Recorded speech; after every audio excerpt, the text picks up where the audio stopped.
Bonjour à tous. Je vais revenir sur un point précis concernant les enzymes. Les enzymes présentent une spécificité de substrat. Par exemple, le substrat de l'amylase est l'amidon. Il y a un deuxième point qu'on verra aussi, c'est la température. La catalyse de cette réaction, donc le passage de l'amidon en glucose, est optimale à 37 degrés.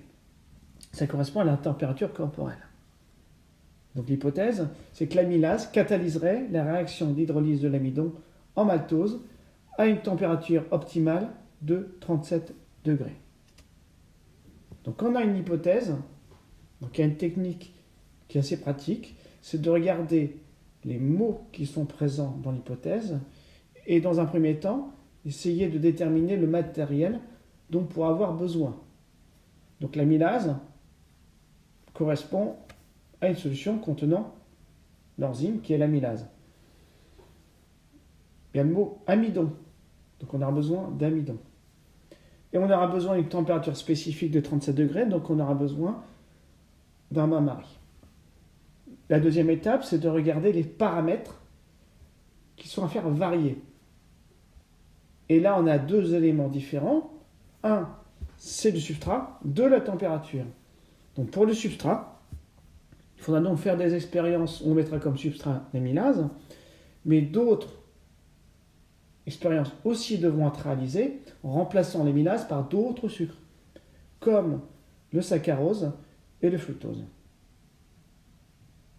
Donc l'expérience témoin dans ce cas serait l'amylase avec l'amidon, et les expériences test correspondraient aux autres expériences, c'est-à-dire saccharose plus enzyme et maltose plus enzyme. Et pour la température, il faut faire des expériences avec l'enzyme et l'amidon à 37 degrés. Ça revient à faire l'expérience témoin de tout à l'heure.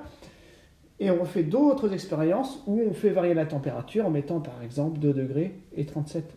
2 degrés dans un tube et 90 degrés dans un autre tube. Donc là, une fois qu'on a ces idées-là, on va organiser l'ensemble. Et on peut proposer ce qui suit. Donc pour vérifier l'hypothèse, on va réaliser une expérience témoin.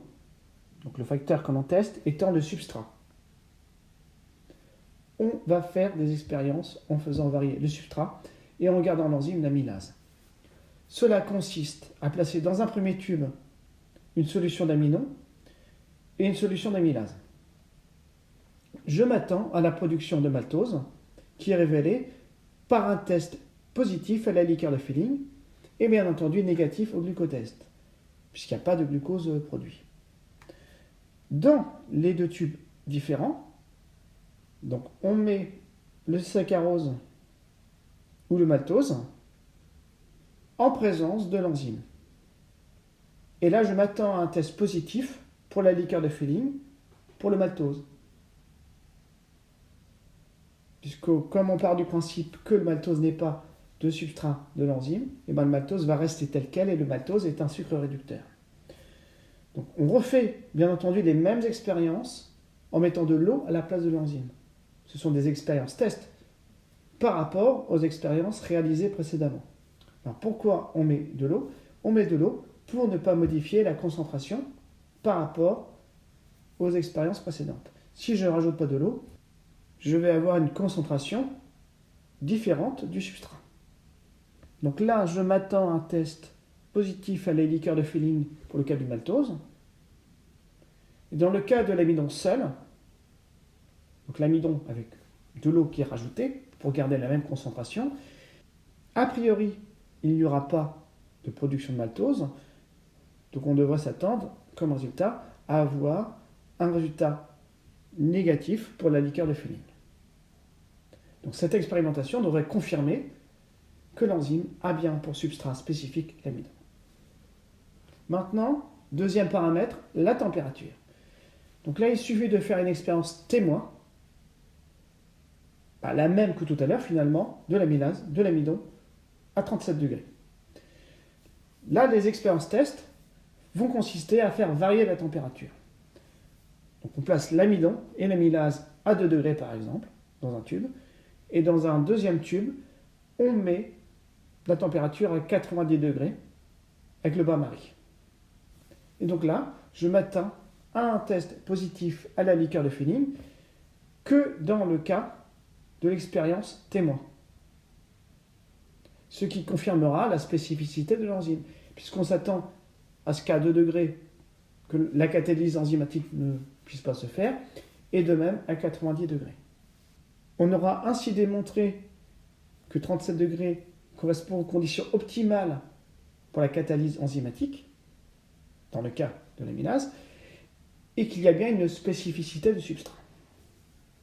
Donc là, je vais rajouter une précision au niveau de la présentation de la démarche, notamment à l'oral des ECE. Il faut bien présenter la démarche et non pas le protocole en tant que tel.